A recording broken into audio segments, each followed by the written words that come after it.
Hello friends, मैं विनय निर्भीक। आपका एक बार फिर से हमारे चैनल पे स्वागत है। फ्रेंड्स, जैसा कि आप लोग जान रहे हैं कि आरआरबी एनटीपीसी सिक्स्थ फेज़ का आज लास्ट डेट था। सेवन्थ फेज़ का अभी तक कोई नोटिस नहीं आया है और यहाँ तक कि मीडिया इंटरेक्शन वगैरह में बताया गया था, ट्वीट के माध्यम से बताया गया था कि ग्रुप डी अप्रैल में शेड्यूल किया गया है। ठीक है, आप जान रेल मंत्री साहब ने कहा था जोर दे करके कि हम कितने बार मीडिया इंटरेक्शन में बताएं, जबकि हमने शेड्यूल ऑलरेडी जारी कर रखा है सारे एग्ज़ाम्स का। यानी कि मिनिस्ट्रियल एंड आइसोलेटेड कैटेगरीज का बात हो रहा है, एनटीपीसी का बात हो रहा है, ग्रुप डी का हो रहा है। लेकिन आप जान रहे हैं लगभग सारे डेट्स अब बीत चुके हैं। कौन कौन से, जैसा कि मार्च में उम्मीद किया था ग्रुप डी स्टार्ट हो जाएगा, फिर अप्रैल में उम्मीद किया गया, तो ग्रुप अब अप्रैल में भी कोई उम्मीद नहीं दिख रहा है, क्योंकि अभी तक अप्रैल में आपका एनटीपीसी ही ओवर नहीं हो पाया है और अभी तक ओवर होने का कोई उम्मीद भी नहीं दिख रहा है। मैं आपको पहले ही बोला था। लेकिन फ्रेंड्स, प्लीज़ मैं एक बार फिर से रिपीट करूँगा, आप लोग अपना प्रिपरेशन मत छोड़ना। नहीं तो अभी आप लोग कहोगे कि ये प्रिपरेशन छुड़ाने के लिए बोल रहा है कि एग्ज़ाम अभी नहीं होगा। तो फ्रेंड्स, प्लीज़ आप लोग अपने प्रिपरेशन पे फोकस करें, बट एग्ज़ाम अभी नहीं होने वाला। आप जितना प्रिपरेशन करेंगे अच्छा, उतना ही आपके लिए फ़ायदेमंद होगा, चाहे कोई भी एग्ज़ाम हो। अभी आप देख रहे हैं सीसीआरएस का जो एलडीसी यूडीसी एग्ज़ाम होने वाले थे 11 अप्रैल को, वो ऑफिशियली कल पोस्टपोन हो चुका है कल। ठीक है, और अभी एसएससी सीएचएसएल का उम्मीद किया जा रहा है जो 12 तारीख से होने वाला है। ठीक है, यानी वो भी पोस्टपोन हो ही जाएगा। हमें लगता है आज नहीं तो कल उसका नोटिस आ ही जाएगा। और उसके बाद आप जान रहे सेवन्थ फेज़ का भी मैंने पहले ही बताया था कि सिक्स फेज़ के नोटिस में क्लियरली मेंशन कर दिया था कि अभी इसको शेड्यूल नहीं किया गया, अभी इसको डिसीजन नहीं लिया गया है। जब शेड्यूल किया जाएगा तो आपको इन्फॉर्म कर दिया जाएगा। जबकि इससे पहले जो भी नोटिस आते थे first phase, second phase, third phase, उसमें साफ साफ लिखा होता था कि रिमेनिंग कैंडिडेट्स का एग्जाम जो होगा सब्सिक्वेंट फेज़ या फिर फेजेस में कराया जाएगा। ठीक है, तो मैं पहले ये बात बोल दिया था कि यानी कि इस बार डिसाइड नहीं किया गया है कि सेवन्थ फेज होगा भी नहीं होगा, मतलब कब होगा। होना तो होता है फिक्स है, लेकिन कब होगा ये अभी तक कन्फर्मेशन नहीं था। यानी कि साफ साफ कहा जा सकता है कि सेवन्थ फेज भी पोस्टपोन हो चुका है अपने टाइम से, और इसके साथ साथ ग्रुप डी भी पोस्टपोन हो चुका है।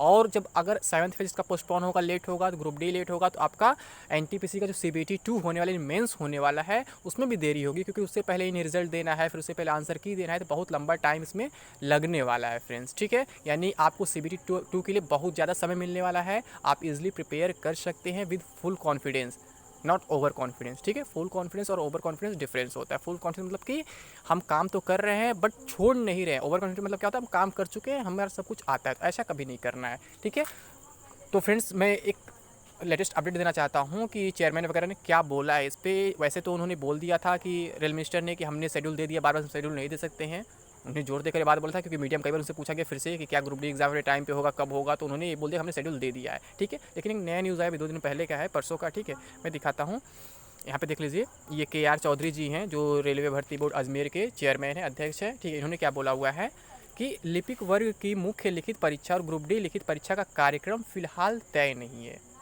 अब फ्रेंड्स, आप ही लोग डिसाइड कीजिए कि इसमें झूठा कौन है, कौन झूठ बोल रहा है, ये चेयरमैन आरआरबी अजमेर के या फिर रेल मिनिस्टर। आप लोग खुद सोचिए, ये लोग खुद डिसाइड नहीं कर पाते हैं बोल क्या रहे हैं। मैं हमेशा कहता हूँ, पहले खुद में तो लोग डिसाइड कर लिए होते कि हमें बोलना क्या है, पब्लिक में मीडिया में बोलना क्या है। कोई कहता है हमने पूरा शेड्यूल जारी कर दिया है, कोई कहता है अभी कोई डिसीजन नहीं लिया गया, कोई कार्यक्रम तय नहीं है, कोई शेड्यूल तय नहीं है। ठीक है, तो यहाँ पे इन्होंने ये बोला है, कोरोना के नए हालातों और विभिन्न राज्यों में लॉकडाउन को देखते हुए परीक्षा कार्यक्रम पर असर पड़ सकता है। यानी साफ साफ कह रहे हैं कि अभी परीक्षा नहीं होने वाला है। और एक तरफ हमारे रेल मिनिस्टर साहब ने क्या बोला था कि हमने शेड्यूल ऑलरेडी जारी कर चुका है, हम इससे बार बार बात नहीं करेंगे। आप उनका पुराना ट्वीट भी देख सकते हैं उनके ट्विटर हैंडल पर जा करके, या फिर आप मीडिया इंटरेक्शन में भी जाके सुन सकते हैं, उनकी बातों को देख सकते हैं। उन्होंने मना कर दिया था पत्रकार से पूछने पे। पत्रकार ने जब पूछा कि आप ग्रुप डी एग्जाम कब कराएंगे, तो बोले मैंने इस पर ऑलरेडी शेड्यूल जारी कर दिया है, आप वहाँ पे देख सकते हैं, मैं बार बार इस पर चर्चा नहीं करूँगा। ठीक है, यानी कि ये साफ साफ देख रहे हैं कि रेल मिनिस्टर झूठ बोले थे डायरेक्टली, और मैं तो पहले भी बोल रहा था, लेकिन कुछ लोग विश्वास नहीं कर रहे थे। ठीक है, तो विश्वास करना ना करना आपके ऊपर डिपेंड करता है, बट जो न्यूज़ है मैं देता रहूँगा, ये मेरा काम है देना। ठीक है फ्रेंड्स, तो यानी कि आप साफ कह सकते हैं कि एनटीपीसी सेवन्थ फेज़ भी अभी नहीं होने वाला है, ग्रुप डी भी अभी नहीं होने वाला है। ठीक है, और आपका सीबीटी 2 तो बात ही मत करिए, मैं बताऊँगा कितना टाइम लगेगा उसमें। ठीक है फ्रेंड्स, तो अगर मैं सेवन्थ फेज़ का बात करूँ, ठीक है, तो अभी जो प्रेजेंट सिचुएशन चल रहा है, इसको देखते हुए यही लग रहा है कि अब मई में भी शायद ना हो पाए। शायद मैं वर्ड क्यों यूज़ किया हूँ फ्रेंड्स, आप लोग मुझे ब्लेम मत करना। क्यों? क्योंकि अगर अचानक कुछ हो जाता है तो आप लोग मुझे ब्लेम करने लगते हो। वैसे आप देख रहे हो सभी एग्ज़ाम पोस्टपोन होते जा रहे हैं धीरे धीरे, तो मुझे नहीं लगता कि मई में भी सेवन्थ फेज़ करा पाएंगे। सिक्स फेज़ तक अब तक इसलिए हो गया है क्योंकि पहले से शेड्यूल था और अभी तक कोरोना इतना नहीं बढ़ा था। कोरोना 1 लाख पार किया 4 तारीख से लगातार, आज 8 तारीख हो चुका है। ठीक है, यानी कि इसके बाद ये सब सोचा गया है कि हाँ अब एग्ज़ाम्स नहीं हो पाएंगे, इसलिए 8 तारीख तक एग्ज़ाम करा दिए गए। और सेवन्थ फेज़ का तो अभी कोई ठिकाना ही नहीं है। यानी कि सेवन्थ फेज़ अगर मई में भी नहीं हो पाता है, अगर जून तक जाता है, तो ग्रुप डी भी लेट होगा, श्योर है। और अगर जून तक भी कंडीशन सही हो पाता है तब। और आप जानते हैं अगर एक एग्ज़ाम टलेगा तो बाकी एग्ज़ाम भी टलेंगे, क्योंकि सेंटर्स पे इफेक्ट पड़ता है। अपने देश में सबसे बड़ी कंपनी जो है एग्ज़ाम कंडक्टिंग एजेंसी है वो टीसीएस ही है। वही रेलवे का भी करा रही है, वही एसएससी का भी करा रही है, वही बैंकिंग करा रही है, लगभग सारे एग्ज़ाम करा रही है। सेंट्रल गवर्नमेंट या फिर मैक्सिमम स्टेट गवर्नमेंट्स का भी कह सकते हैं। यानी बहुत सारे एग्जाम्स पे इसका इफेक्ट पड़ने वाला है। अगर एक साथ कई एग्जाम्स को टीसीएस लेके चलता है तो फिर क्या करेगा, कम कम सेंटर्स देगा, यानी काफ़ी लंबा एग्जाम्स को खींचेगा। ठीक है, या फिर किसी एक एग्ज़ाम कंप्लीट करना चाहेगा तो कम दिन में हो पाएगा पूरा सेंटर देने के बाद।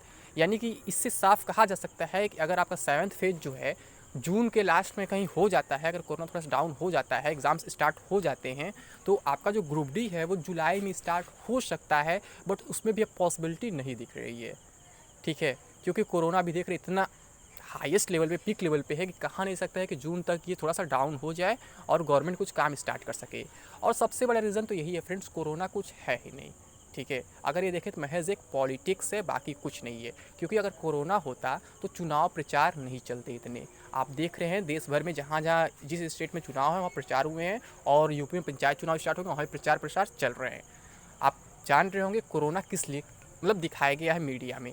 पहले जब क्या था, शाहीन बाग का जो आंदोलन चल रहा था, उन मुस्लिमों का जो सीए के खिलाफ हुआ था, ठीक है, उसके टाइम कोरोना दिखाया गया। अब दोबारा क्या हो, जब किसान आंदोलन चल रहा है, इसे ख़त्म करने के लिए कोरोना दिखाया जा रहा है। और कभी मान लीजिए जब तीसरे टाइम बेरोज़गार उठेंगे रोज़गार मांगने के लिए, तो उनके टाइम कोरोना दिखा दिया जाएगा। बस यही चल रहा सिस्टम कि आंदोलन को दबा दिया जाए, बाकी कुछ है नहीं। कोरोना की रियलिटी कुछ खास नहीं है। बीमारियां बहुत से हमारे देश में बहुत से लोग डेली मरते हैं, उन्हें कोई काउंट नहीं करता है। बट कोरोना के नाम पे लोगों को डराया जा रहा है, पब्लिक को लूटा जा रहा है। पब्लिक के पैसे से, टैक्स के पैसे से ही ये वैक्सीन्स वगैरह बनाए जा रहे हैं और दूसरे देशों को फ्री में बांटे जा रहे हैं। यहाँ तक पाकिस्तान को भी बांट दिए गए, भले यहाँ के लोगों को वैक्सीन मिले चाहे ना मिले। और वैक्सीन का कोई फ़ायदा भी नहीं, आप देख रहे हैं जिनको वैक्सीन लग रहा है उनको भी कोरोना हो रहा है, जिनको नहीं लग रहा है उनको भी कोरोना हो रहा है, भले 2-2 डोज़ ले रहे हैं। और कभी कभी क्या हो रहा है, उसका साइड इफेक्ट भी हो जा रहा है, 2-2 डोज़ लेने के बाद उनकी मौत भी हो जा रही है। यानी कि कोरोना क्या है, महज एक पॉलिटिक्स है, पैसा लूटने का जरिया है, बाकी कुछ नहीं है।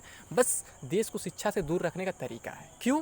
क्योंकि आप देख रहे हैं स्कूल, कॉलेज, कोचिंग सब बंद हो जा रहे हैं, बट चुनाव नहीं बंद हो रहा है। आप खुद सोच सकते हैं फ्रेंड्स, आखिर ऐसा क्यों हो रहा है? जब कोरोना है तो कोरोना हर जगह होना चाहिए, बट ऐसा नहीं हो रहा है। चुनाव नहीं रुक रहा है, school, college, coaching, competitive exams, बाकी एग्जाम्स रुक जा रहे हैं, बोर्ड एग्जाम्स तक रुक जा रहे हैं, लेकिन इनका चुनाव नहीं रुक रहा है। यानी कि कोरोना एक महज बहाना है लोगों को रोजगार से दूर करने का, शिक्षा से दूर करने का। ठीक है फ्रेंड्स, तो अगर हम बात करें अब कि कब कब क्या हो सकता है, तो मैंने बताया कि आपको कि 7th फेज़ जो है जून के लास्ट में हो सकता है, और आपका ग्रुप डी है जुलाई में स्टार्ट हो सकता है। और अगर हम बात करें कि आपका CBT 2 कब होगा, तो उससे पहले आपको आंसर की ज़रूरत पड़ेगी, रिजल्ट की ज़रूरत पड़ेगी। तो अगर जून लास्ट में आपका NTPC 7th फेज़ हो जाता है तो जुलाई लास्ट तक आपको आंसर की देखने को मिल जाएगा। अगस्त में फिर आपका रिजल्ट भी आ जाएगा, अगस्त में सितंबर तक आपका रिजल्ट आ जाएगा। लेकिन एग्ज़ाम इतना जल्दी नहीं होगा, आप अक्टूबर में एक्सपेक्ट नहीं कर पाएंगे।